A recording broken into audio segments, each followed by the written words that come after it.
오늘은 여러분과 더불어서 다윗왕과 안상홍님이라는 주제를 가지고 여러분과 함께 하나님 말씀 상고해보는 그러한 시간을 갖도록 하겠습니다.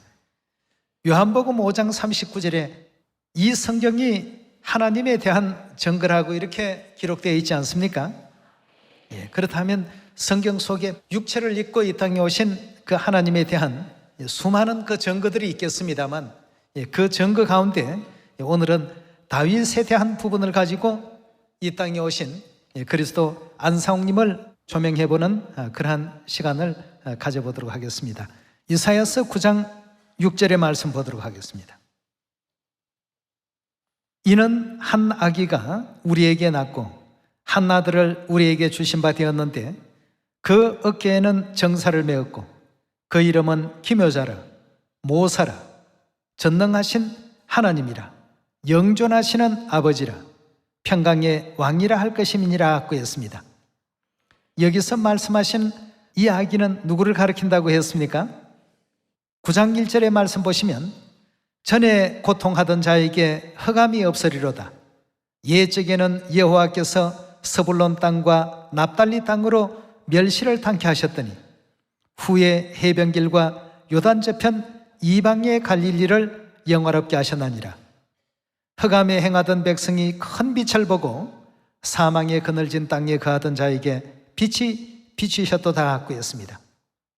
갈릴리를 영화롭게 하신 한 아기, 누구를 의미하고 있는 것입니까? 바로 갈릴리의 나사렛에서 복음을 전파하신 예수님의 모습을 예수님 탄생 700년 전에 이사야 선지자는 이렇게 지금 묘사를 하고 있습니다. 한 아기, 한 아들이 탄생이 되셨는데 그분의 가지고 계시는 모든 직책이나 이 모든 것을 알고 보니까 기묘자라 모사라 전능하신 누구시라고요? 하나님이시라. 영존하시는 누구였다고요? 아버지께서 이 땅에 오실 때 한 아기로 오셨고 한 아들로 오셨더라 하고 이렇게 성경은 말하고 있습니다. 자, 이 예언은 2000년 전 이 땅에 오셔서 인류 구원을 위해서 십자가를 친히 또 짊어지시고 인류의 죄를 대속해 주신 예수 그리스도에 대한 예언이 틀림이 없지 않습니까? 그런데 여기에 보니까 영존하시는 아버지라 평강의 왕이라 할 것임이라 하고 있습니다. 그 육체를 입고 이 땅에 오신 하나님에 대해서 이사야 선지자는 설명을 하시면서 좀 더 구체적인 설명을 7절에 남겨놓으셨습니다. 그 정사의 평강의 더함이 무궁하며 또 어디에 앉는다고요? 자, 이 땅에 오신 아버지시요 영존하시는 하나님이시요 평강의 왕이신 또 전능하신 그 하나님께서 한 아기, 한 아들로 육체를 입고 이 땅에 오셨는데 이 땅에 오셔서 어떤 일을 하신다고 하셨냐 하면 다윗의 위에 앉으시겠다고 했습니다. 여기 위자가 자리라는 의미입니다. 다윗의 왕위에 앉아서 그 나라를 굳게 세우고 자금 이후 영원토록 공평과 정의로 그것을 보존할 것임이라. 만군의 여호와의 열심히 이를 이루시리라 하고 했습니다. 반드시 이것은 되어질 일 아니겠습니까? 육체를 입고 이 땅에 오셨던 예수 그리스도, 우리 또 하나님께서는 다윗의 위에 앉으셔서 공평과 정의로 그 복음 나라를 다스릴 것이다 하고 이렇게 이사야 선지자는 우리 모두에게 또 알려주고 있습니다. 그런데 이렇게 세워진 복음 나라가 마귀에 의해서 결국 짓밟힌 바 되고 3세기, 4세기로 넘어가면서 종교 암흑기로 가면서 하나님께서 세워놓으신 새 언약의 법질서를 하나씩 없애버리기 시작했습니다. 안식일이 없어지고 유월절이 없어지고 나니까 그 뒤에 무엇이 또 세워지게 됩니까? 거짓된 것이 이제 세워지기 시작했습니다. 안식일 대신에 일요일이 세워지고 또 유월절 대신에 크리스마스나 그럼 이런 상태로 영원토록 이 종교 암흑기가 지속이 될 것인가? 사도들이 운명하시고 또 사도들의 그 제자 시대 또 그 제자의 제자 시대 이 몇 대를 지나면서 결국 4세기경에 와서 이런 모든 내용들이 본격적으로 다 없어지기 시작하고 예수 그리스도께서 가르침을 주지 아니하신 어떤 내용들이 교회 안으로 무작위로 들어오기 시작했습니다. 이렇게 되어진 이 현상을 다니엘 선지자는 사단 마귀가 하나님의 때와 법을 변개시킬 것이다 고 하셨고, 사도 바울은 갈라디아 1장에서 이 문제에 대해서 굉장히 엄하게 경고를 했습니다. 우주의 왕이신 하나님께서 친히 사람의 옷을 입고 한 아들, 한 아기로서 이 땅에 오셔서 세워놓으신 그 생명의 진리의 법을 절대 파괴시키지 말라 말이죠. 이건 하나님께서 우리와 더불어서 영원한 천국에 이룰 수 있도록끔 세워놓으신 언약 중의 언약이기 때문에 결단코 없어지지 아니할 언약이다. 이런 의미에서 다른 별칭으로는 영원한 언약이라고까지 이렇게 말씀을 주지 않았습니까? 이런 경고의 말씀이 계심에도 불구하고 결국 거짓된 어떤 그 교리들이 교회를 침범하기 시작하는 역사가 있었습니다. 갈라디아 1장 보도록 하겠습니다. 1장 6절의 말씀 보시면 그리스도의 은혜로 너희를 부르신 이를 이같이 속히 떠나 다른 복음 쫓는 것을 내가 이상히 여긴다고 했습니다.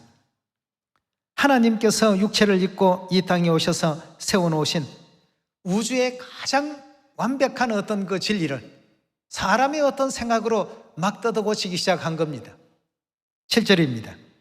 다른 복음은 없나니 다만 어떤 사람들이 너희를 요란케 하여 그리스도의 복음을 변하려 함이라.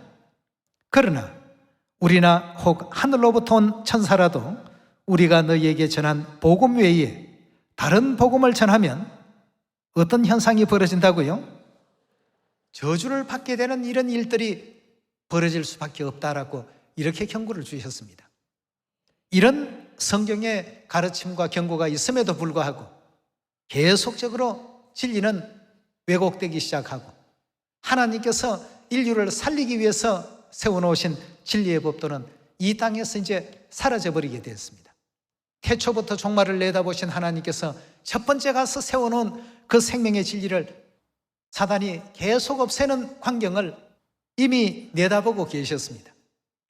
그래서 자기를 바라는 자들을 위해서 히브리서 9장을 통해서 두 번째 다시 오시겠다고 이런 약속의 말씀이 계셨습니다.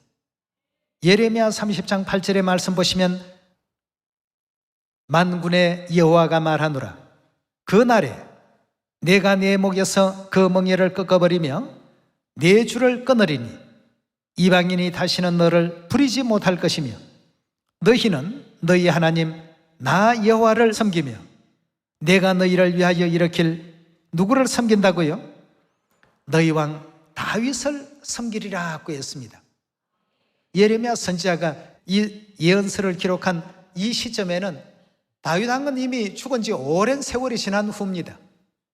근데 여기 지금 보니까 너희 왕 다윗을 일으킬 것이다 고 했습니다. 그럼 이 표현은 과거를 일컫는 말이 아니라 앞으로 일으킬 왕이라는 이런 의미 아니겠습니까? 그럼 여기에서 말씀하는 다윗 왕은 예언적인 다윗이지 실제적인 이스라엘의 둘째 임금이었던 그 다윗은 결코 아닌 것입니다. 이사야 9장의 말씀을 보니까 예수님에게 무슨 왕위를 주시겠다고요? 다윗의 왕위를 바로 이 땅에 육체를 입고 오신 하나님께서 갖게 될 것이라는 이 사실을 이미 예언을 해둔 바가 계십니다. 근데 여러분도 잘 아시듯이 과연 초림 예수님께서 다윗 왕위의 예언을 다 이루셨습니까? 다윗의 이름으로 이 땅에 오신 건 틀림이 없는데 다윗 왕위의 예언을 다 이루지 못하시고 올리우셨다는 것을 잘 아실 것입니다. 이 문제를 가지고 하나님께서는 만일에 너희 왕 다윗을 내가 다시 일으킬 것이다 이렇게 일깨워 주셨습니다. 호세아서 3장 4절의 말씀 계속 보도록 하겠습니다. 이스라엘 자손들이 많은 날 동안에 왕도 없고 군도 없고 제사도 없고 주상도 없고 에봇도 없고 드라빔도 없이 지내다가 그 후에 저희가 돌아와서 그 하나님 여호와와 그 왕 누구를 구했다고요? 다윗을 구하고 말일에는 경외함으로 여호와께로와 그 은총으로 나아가리라 하고 했습니다. 만일의 다윗을 구하고 만일의 다윗을 경외한다는 이 문제에 대해서 우리가 좀 주목할 필요가 있겠습니다. 좀 전에 예레미야 30장에는 보니까 만일에 너희 왕 다윗을 섬길 것이다 하고 이렇게 또 말씀을 주셨는데, 여기 지금 호세아 선지자도 만일에는 다윗 왕을 섬김으로 말미암아서 경외함으로 하나님의 은총 가운데 나아간다라고 이렇게 이 마지막 백성들에 대해서 예언하고 있습니다. 만일 하게 되면 이 세상의 마지막 시대를 얘기하는 것 아니겠습니까?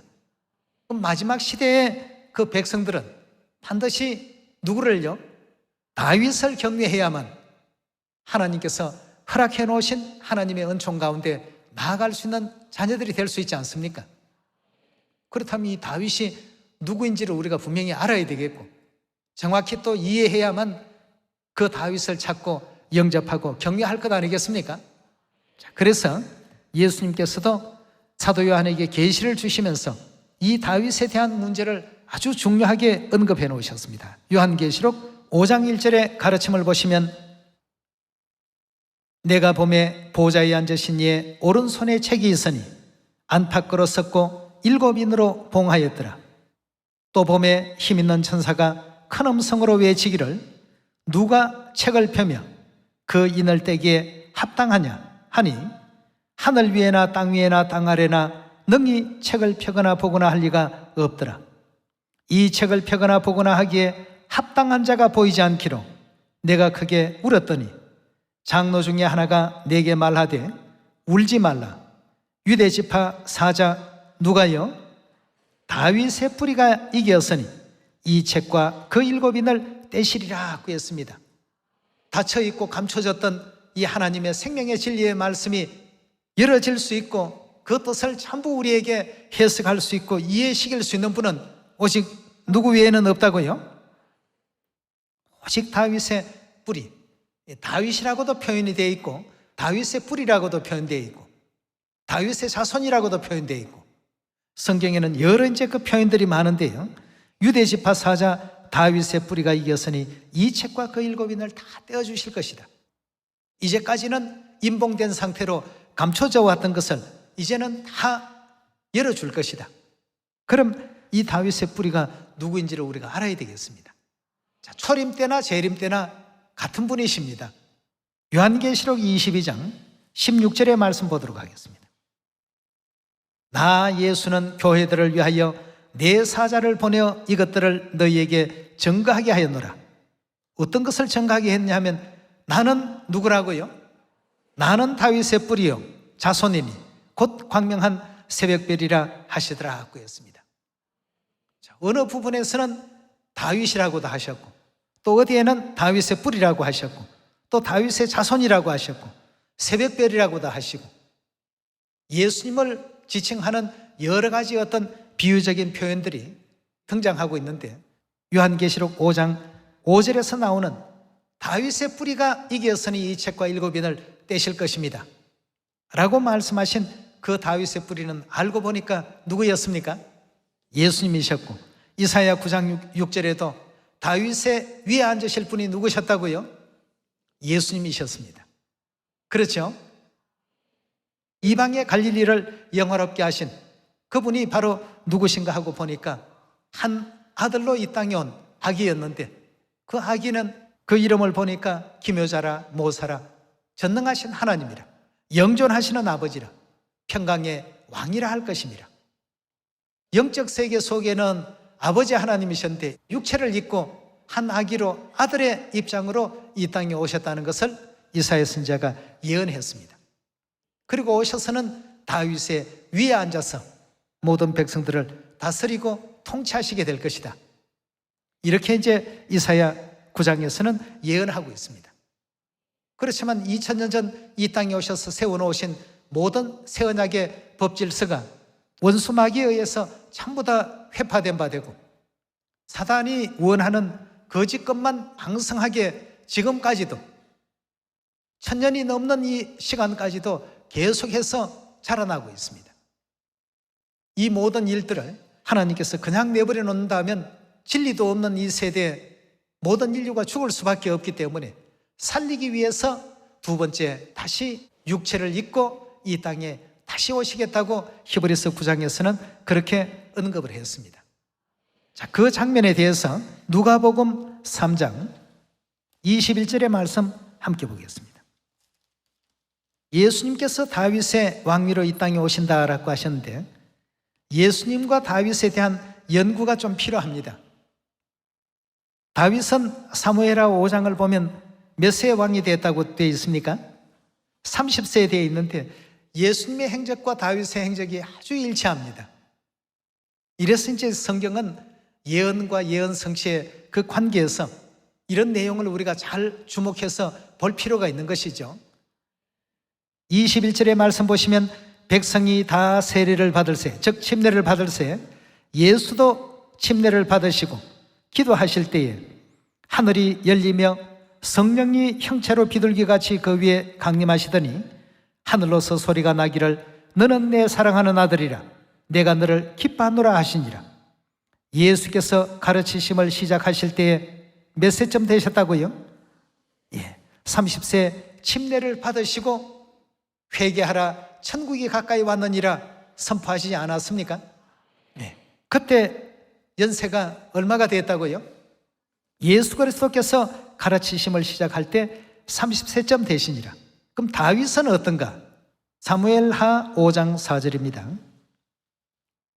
다윗이 30세에 위에 나아갔다라고 하는 것은 왕위에 나아가서 몇 년을 다스렸습니까? 다윗도 30세 기름부음을 받았습니다. 그럼 다윗이 30세 위에 나아가서 40년을 다스렸다고 했는데 예수님께서도 영적 기름부음인 침례를 30세 받으셨습니다. 우리 일평생에 한 번 받는 것이 침례입니다. 근데 아주 또 중요한 예언이 누가복음의 12장에 또 하나 더 들어 있습니다. 49절의 말씀 보시면 내가, 여기서 내는 누구를 뜻하지요?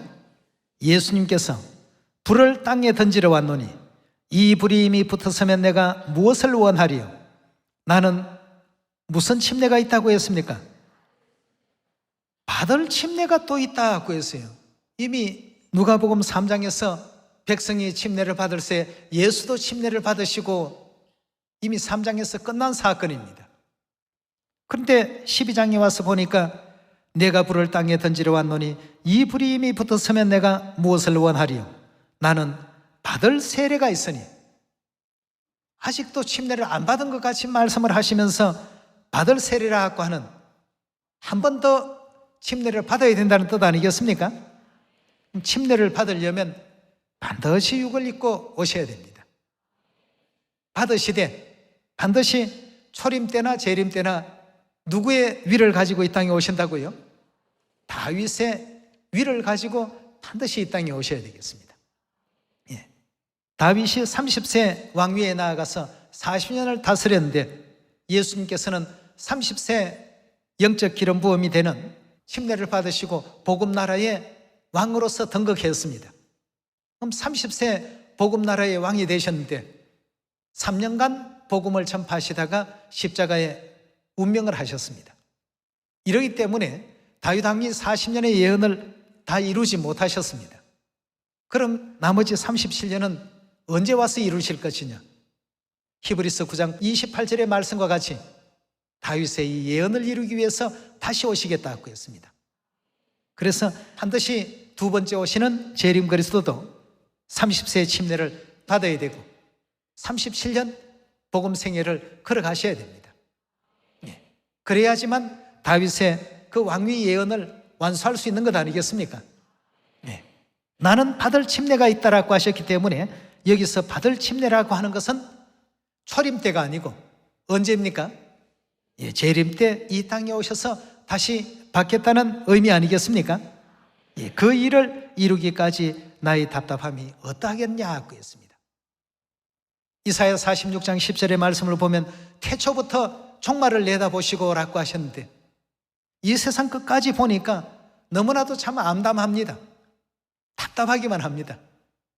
이래서 나는 받을 세례, 즉 침례가 있으니 그 이루기까지 나의 답답함이 어떠하겠느냐 말이죠.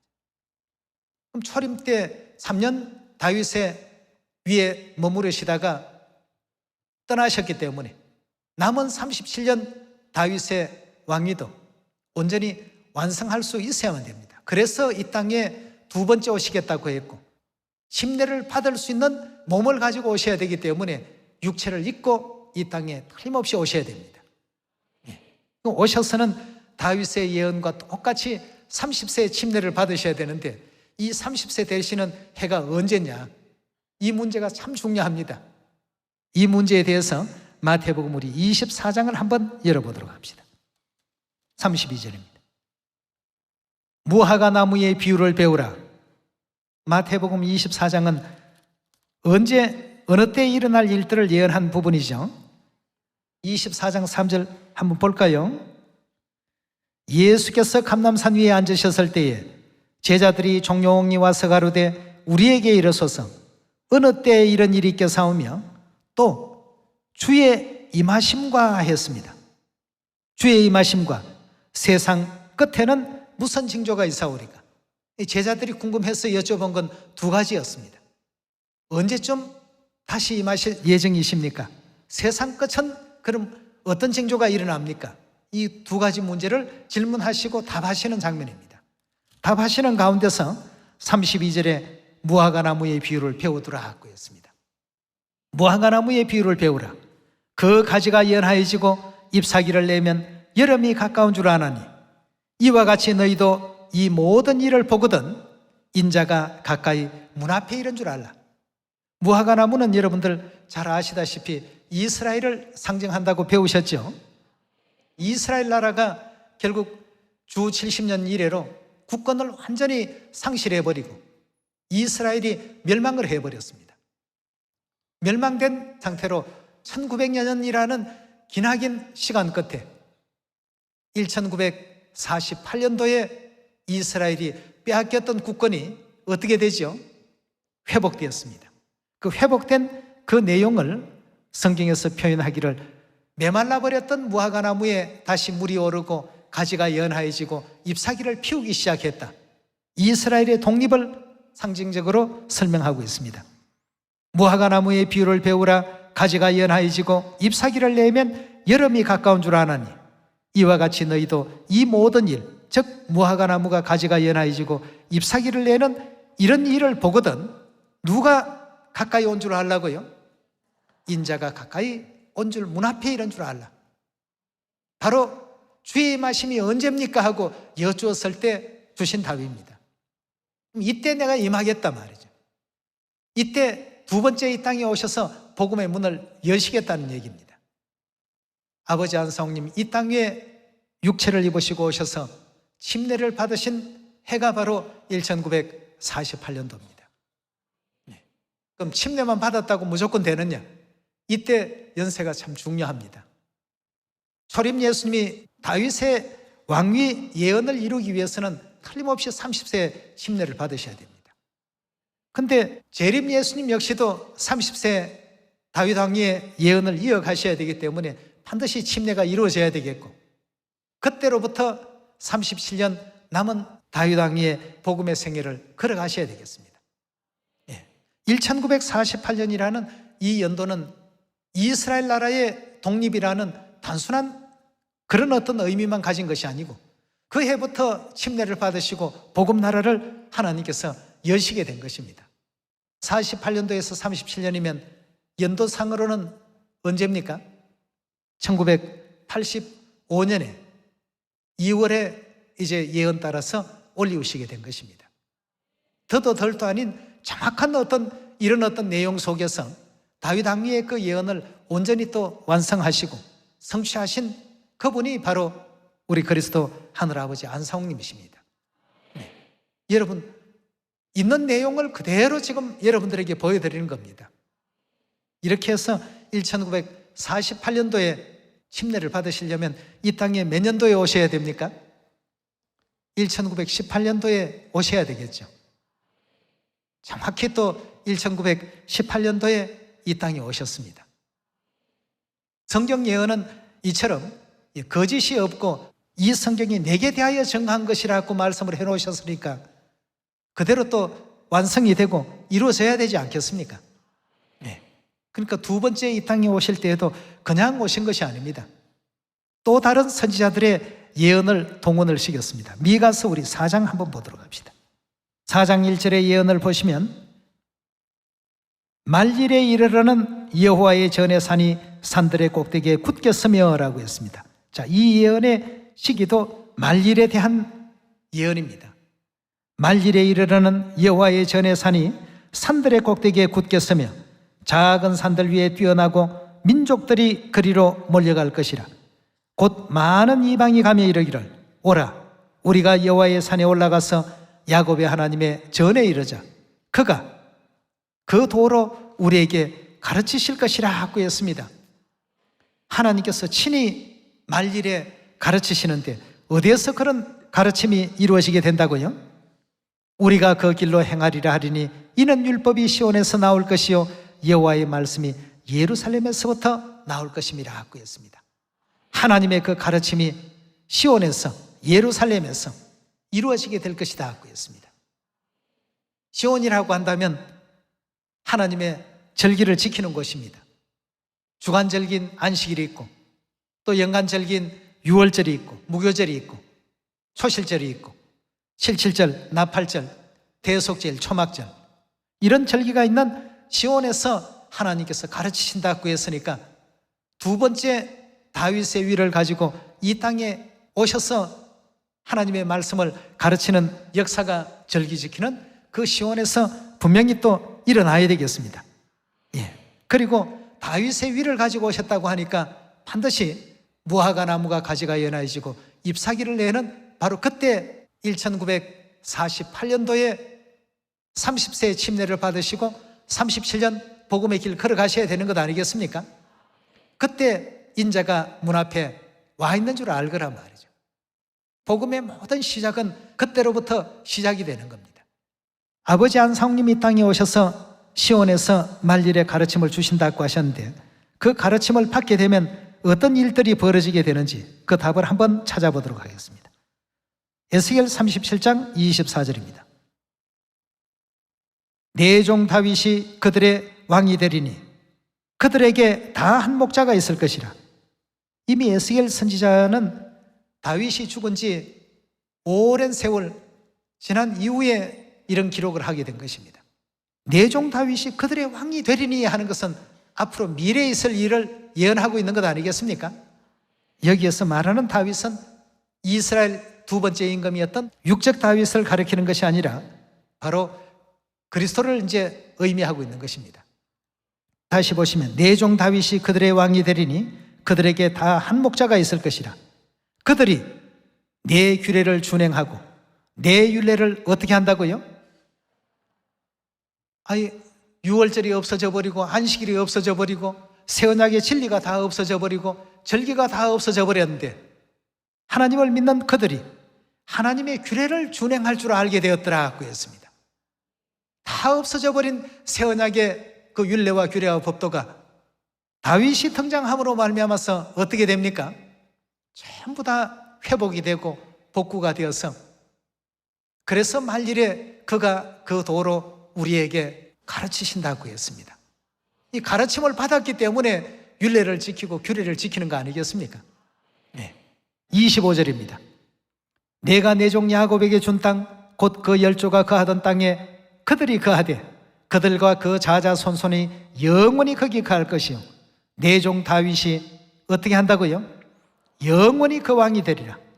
내가 그들과 화평의 언약을 세워 영원한 언약이 되게 하고 영원한 언약은 무슨 언약이라고 배웠습니까? 예. 그들과 새 언약을 하나님께서 세우게 될 것이다 고 했습니다. 또 그들을 견고하고 번성케 하며 내 성소가 그 가운데 세워 영원에 이르게 하리니 내 처소가 그들 가운데 있을 것이며 나는 그들의 하나님이 되고 그들은 내 백성이 되리라. 나는 그들의 하나님이 되고 그들은 내 백성이 될 것이다. 어디에 있었던 말씀입니까? 예레미야 31장 31절 새 언약 등장하는데 나왔던 말씀 아니겠습니까? 28절입니다. 내 성소가 영원토록 그들의 가운데 있으리니 열국이 나를 이스라엘을 거룩하게 하는 여호와인 줄 알리라 하셨다 하라고 했습니다. 다윗이 그들의 왕이 되는 일이 벌어지게 되면 그 가운데서 생겨나는 일이 다윗을 왕으로 섬기는 하나님의 백성들은 하나님의 율례를 준행하고 규례를 지켜 행할 수 있는 일들이 생겨나게 된다는 것입니다. 그 예언을 따라서 다윗 왕의 예언으로 1918년도에 이 땅에 오셔서 30세 되시던 48년도에 인천 낙섬에서 침례를 받으시고 37년 복음 생애를 마치시고 올리우신 이가 바로 우리 그리스도 하늘아버지 안상홍님이십니다. 이 땅 위에 이지러지고 파손되었던 하나님의 율례와 규례와 법도를 온전히 또 복구시키시고 새 언약 유월절의 규례를 우리 인류에게 선포하시고 나타내셔서 인류를 또다시 생명의 나라로 이끌어 주시고 인도해 주신 성령 하나님, 바로 그리스도 하늘아버지 안상홍님이십니다. 성경의 증거를 가지고 이 땅에 그 생애를 온전히 또 걸어가셨던 우리 하나님이십니다. 우리가 반석되신 하나님 위에 우리의 믿음의 집을 더욱더 견고히 또 건설해서 이제 머지않은 시간에 다가올 우리 하나님 나라를 기쁨으로 다 영접할 수 있는 우리 시온의 모든 자녀들이 되시길 부탁드리면서 말씀 마치도록 하겠습니다. 감사합니다.